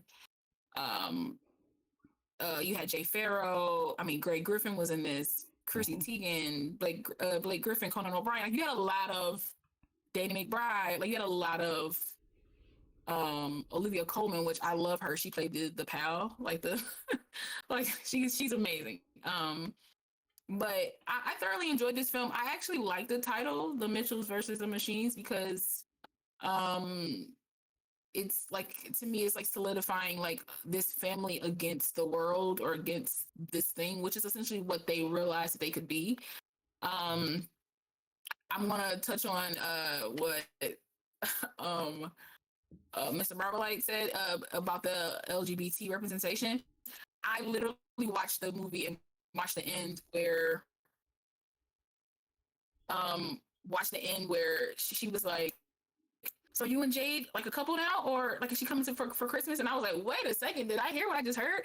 And then like I replayed it, but you get like subtle hints throughout the thing because they seem so close and they hit like right away. But I love that they didn't like, it's not shoved down your throat. It's not a defining character of her, and you get it at the end because you never know about anybody's life right up front. You never know about anybody's like personal life up front. And again, that didn't like change the fact that she saved the world, right? But I thought this was like a really just fun, wholesome film, which you don't really see anymore for the most part. Like, everything's so adult now. Like, even in kid form, things are like very adult. And this still had like adult tones, but it was very like, because Into the Spider-Verse was there's a connection to that. Into the Spider-Verse gives me very much like a kid could have informed everybody on how to write this. A kid could have informed people on like, this is how a kid walks and talks and moves. And I felt like somebody that's starting off like that wants to break away from their family, go to college. To me, this was like a very well done film in that aspect. A young woman becoming a woman, wanting to branch out on her own, but knowing that she still has this connection to her family, but knowing that she needs to go forward. Like, there's that like double-edged sword, like, do I stay or do I leave? But I need to leave because I need to figure out who I am outside of this bubble that we've created. And like, I just thoroughly enjoyed it. I thought it was like funny. I thought it was cute. We've been seeing a lot more father-daughter films, I'll say, in the past like decade than we have in a long time. It's usually like the prodigal son, or like, you know, fathers and their sons, or it's usually like mothers and their daughters. But now I think a lot of people are getting to realize that like there is a connection between fathers and their daughters, and that needs to be represented too. Like, there needs to be girls that see that, yo, me and my dad we can have opposite ways of thinking, but that doesn't mean we stop loving each other, stop understanding each other. And I think that was a big thing on this too. And of course, you touching on technology, how technology runs everything. Like, when they took away the Wi-Fi and everybody just turned into savages, like, that was hilarious. Because think about it right now, if we had another blackout like we did, like, what was that, like 15, 20 years ago or something like that, if we had another blackout, people would lose their minds. Like, people would honestly like be painting blood across their faces. the purge, man. It would just start. You know, people would like be losing their minds because they don't know how to act without a phone being in their face. And there's been so many like films where technology has been the downfall of us, or we've been thinking way too ahead in the future, and we've created this AI that takes over and does all these type of things. This was done in like a funny way. This was done in a very like smart way. Like, the technology was very smart. Like, okay, what we're gonna do is we're gonna kidnap you all from across the world. And I love that they showed places that like of course you gave us like Tokyo or stuff like that, but you put us in India. You gave us like different places to see, and you took everybody and we just can just throw them into space, which I thought was hilarious. You just throw them into space, and then I just but it always makes me laugh because you never, they never realize that like you blame humans for like their emotion, but y'all wanting to kill us is a form of having emotion.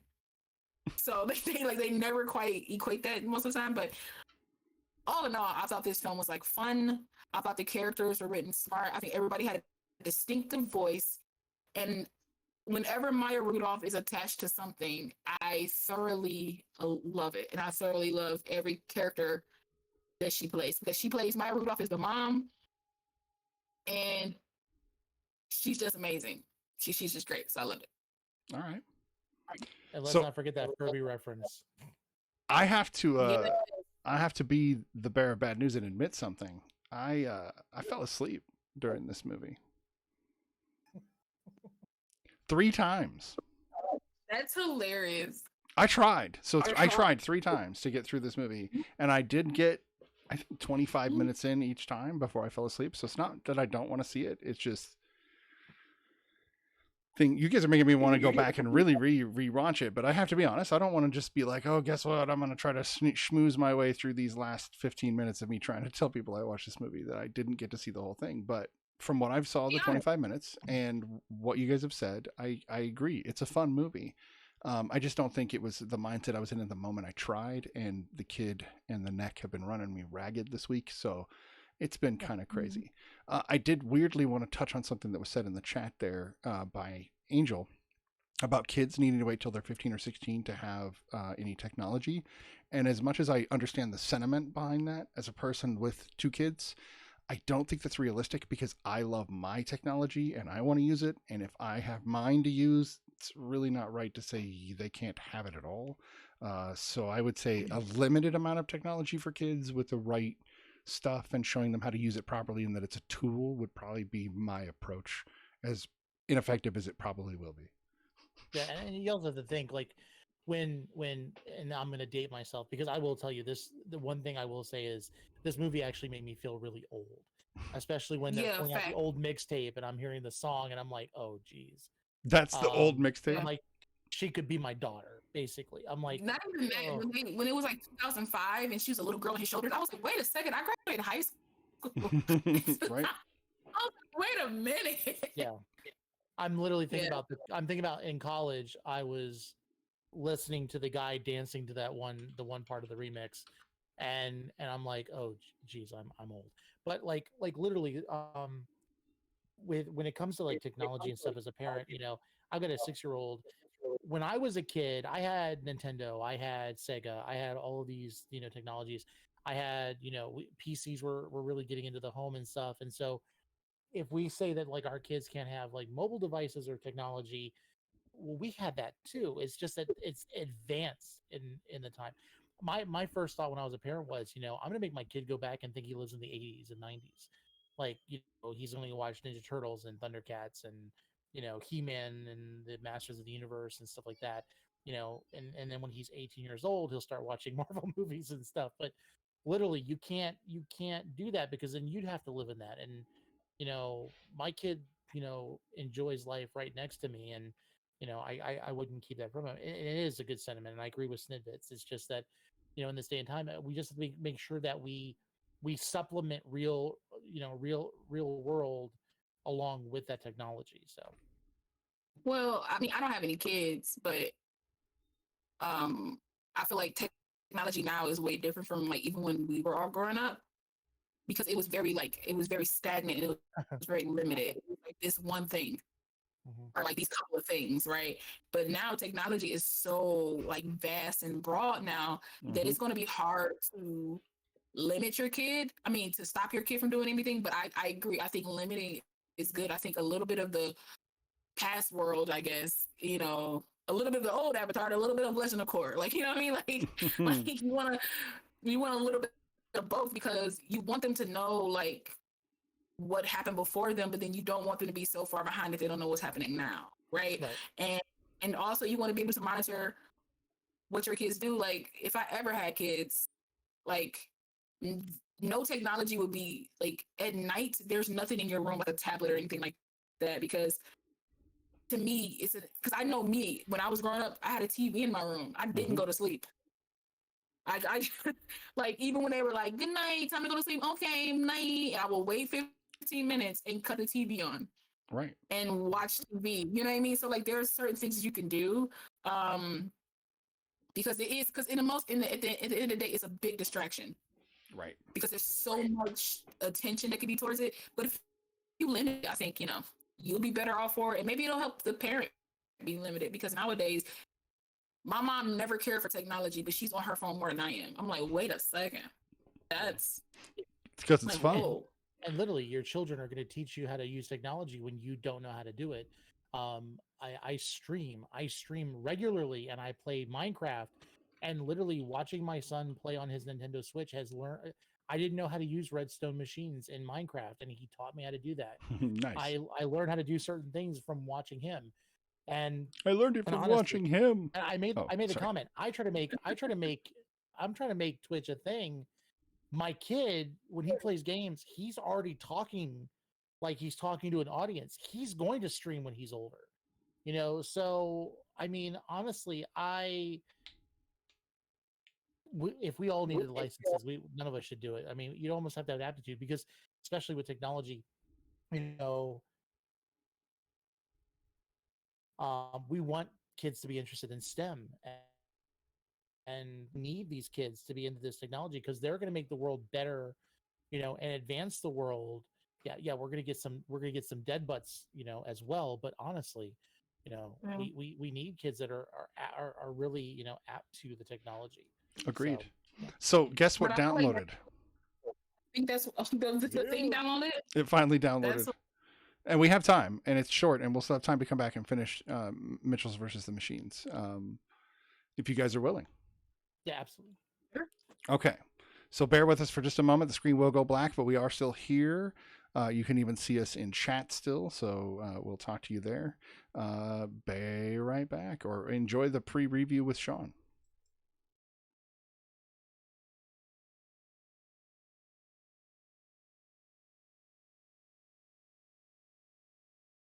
How's it going, Real Triad listeners? I'm Sean, and I'm back with this week's pre-review of the movies coming to theaters and streaming this week. Let's start off with Space Jam. Our Looney Tunes characters are returning to the big screen with basketball player and NBA star LeBron James. This film will be featured in the theaters as well as HBO Max subscribers. Looks to be a good time and another take on a Space Jam tale. Also this week we have Roadrunner, which is a limited release documentary about the life and times of Anthony Bourdain, who I personally loved watching. No Reservations. Just, there's so many favorite episodes I have, so I'm definitely going to hunt this down. This is a documentary that I definitely want to see. Also coming to HBO Max this week, we have the return of Tom and Jerry. This is a movie that was theatrical release was a few months ago, and now here it is on HBO Max full time with streaming. I personally loved it. My son loved it. I can't wait to watch it again multiple times, more than we already watched it the first time through on HBO Max. Definitely a good film. I liked it. Netflix is bringing us a couple of new horror films with the Fear Street series, bringing the R.L. Stine books to life. Streaming actually today, as of this recording, is part 2, and then coming up is Fear Street part 3. It is the tale of a trilogy, I believe, of horror films in reverse order. I need to catch up on the first one, but I tell you, from watching the trailers, these look fun, and I'm definitely looking forward to watching those.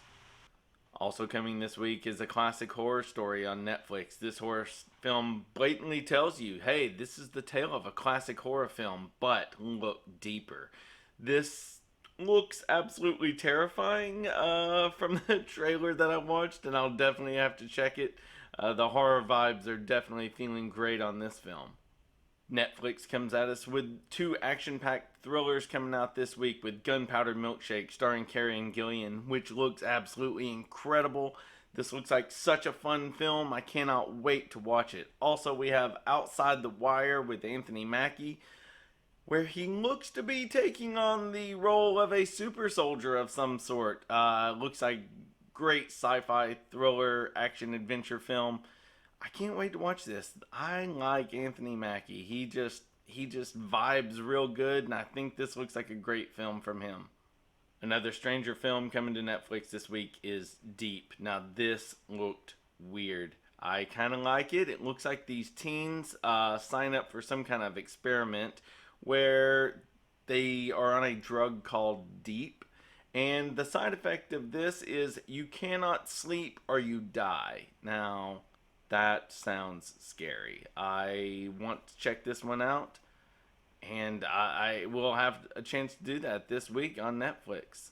Once again, Real Triad listeners, thanks for tuning in. I'm Sean with the pre-review of this week. And we're back, and Marvelite's trying to torture me with a movie I don't want to watch, but we'll see. We'll see it happen. Oh, and he did it. So it looks like sometime in the near future, we'll be reviewing The Forbidden Kingdom. Now, for this week, this next week, that's not going to be true. We actually already picked our movies for next week. But before we get to those movies, why don't you guys give us your final thoughts on The Mitchells versus the Machines, and I will stay here and give you guys moral support. I was saying give you guys support. That's hilarious. Go ahead, Marla. All right, so overall, great film. I definitely liked it. It's not, I mean, it's not Into the Spider-Verse, but I love the animation team that does it. The jokes are spot on. The voice acting is fantastic. I think it definitely points on some things that we can definitely look at ourselves and realize, that we could all do better. I think any time with these cartoon films, it should teach us something, and I think this one does. I think that it's the focus on connecting with your family, loving your family despite your differences, and finding a way to come together and bridge those things. That your family is one of your greatest supports, and I love the fact that she was trying to get away from them, but by the end of the film, they were closer together, and they embraced their strangeness, I guess is the best way to say it. And so I definitely, I like the film. I like the message. I like how they showed that, representation of topics that we have in modern time, that it doesn't have to be what we would consider woke, but it can be normal. And we need more of that. We need, we need to kind of see the real world and see it in a way that is natural and is organic. And I think they did a good job doing that. So for me, I would definitely say for this film, I'd probably give it a solid 8. It was a great film. Again, it's a kids film, so my 12-year-old side would say 10. It was a fantastic film. But as an adult, I watched it, and I will watch. I literally will watch the heck out of any cartoon film, pretty much, that's out there, because I grew up in the greatest generation of having those little clamshell Disney VHS tape cases, and so by all means, I'm hooked on it, and I don't have to worry about whether I'm having a kid or not, because I've got a kid that I can use as an excuse if you want to question my manliness, if that's even a thing nowadays. But honestly, it was a good film. It's a solid 8, 10 for the 12-year-old me. Lala.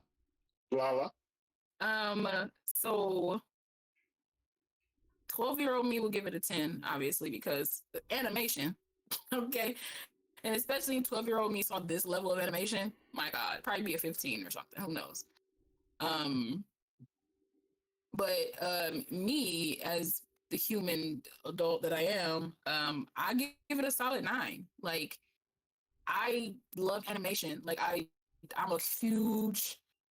I think I might cry the first time I book like an animated voiceover job. Like, I think I might weep, like, loudly, annoyingly, and then don't let me get like a series, like a Frozen or something for like Disney. I will might be my last day on Earth, like, for knock on wood. But I thoroughly enjoyed this film. I literally woke up out of my sleep and was like, I have to watch this film, and I played it, and it woke me up, essentially. And I just thought it was good. I mean, I love movies that touch on family. I love movies that have like strong female leads. I love it when you can give me essentially a gay character,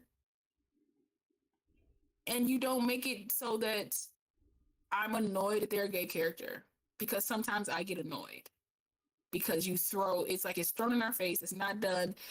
I know so many gay people that are like, that's not how we act, or that's not what we do, or like we everybody doesn't need to know off rip like who we love and what what we do, and so Yeah, it's not the Will and Grace type. Right. exactly. So it's like I love that I love that it was very very subtle, but still up front. They didn't shy away from it, but they didn't like put a banner over her room, because if you notice in one of the scenes, she has a rainbow button on. In one of the scenes, like she has a button on her shirt that's a rainbow button, and I was like, oh, okay.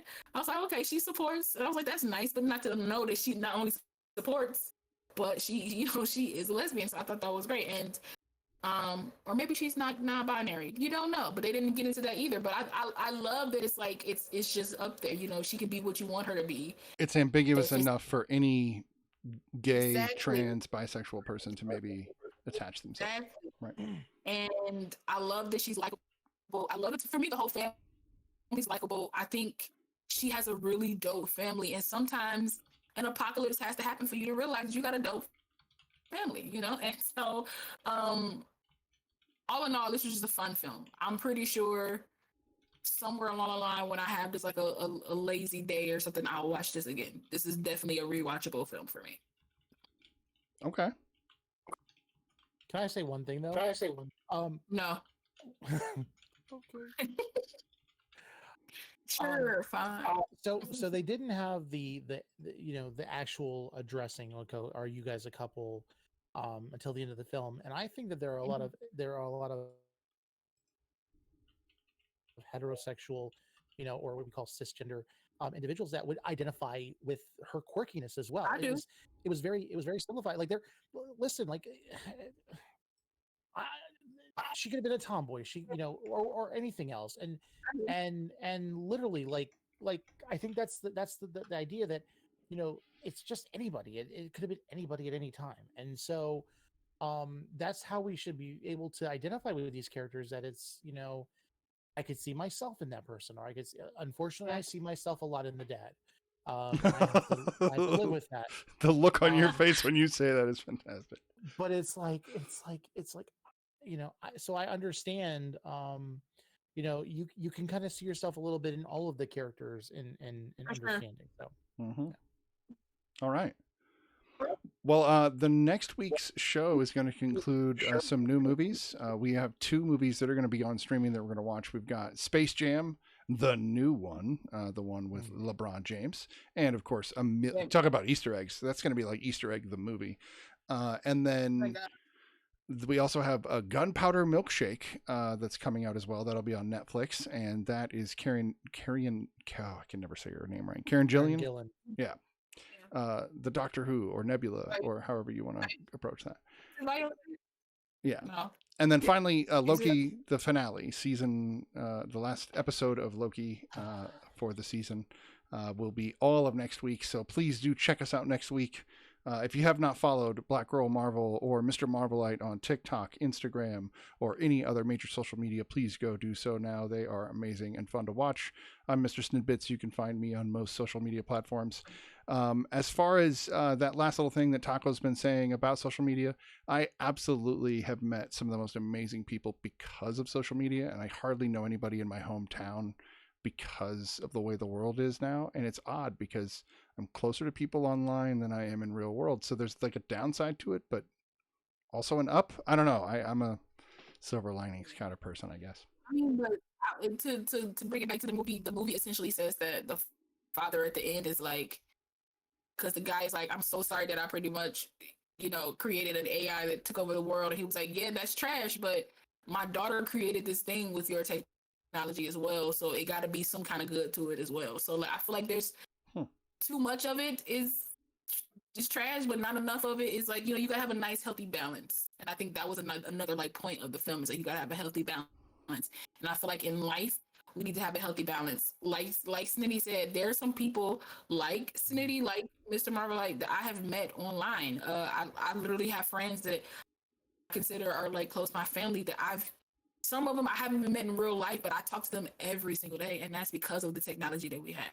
So, Agreed. And I'll make this a little bit serious, and I know I've gone into it with Black or Marvel and with Mr. Snidbits. My childhood was very. I had to avoid things like being on television and things like that as a child because of a traumatic event that took place because of my father. And so for me, I couldn't be on those things because I could not, my dad could not know where I was. And so for my son will not be on social media until I know for sure that he can take care of himself. In fact, he wants to be on stream with me. And the way he's going to do it is he's going to be in a mask.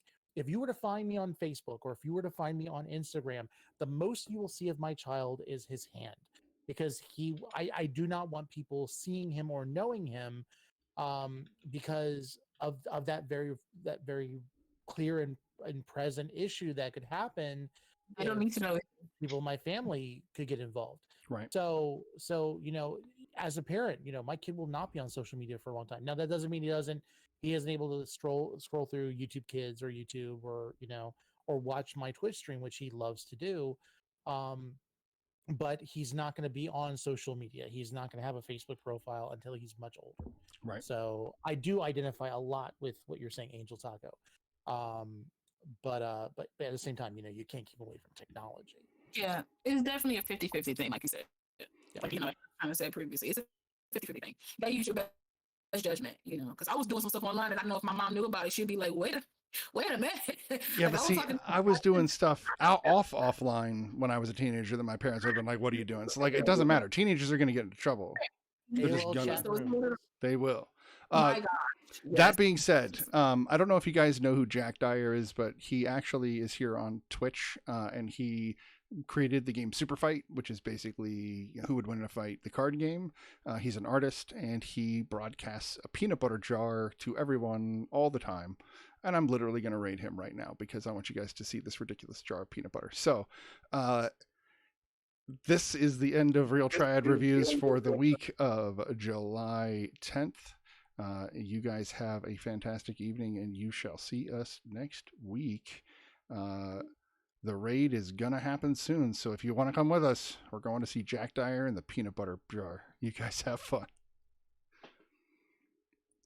Bye. Bye.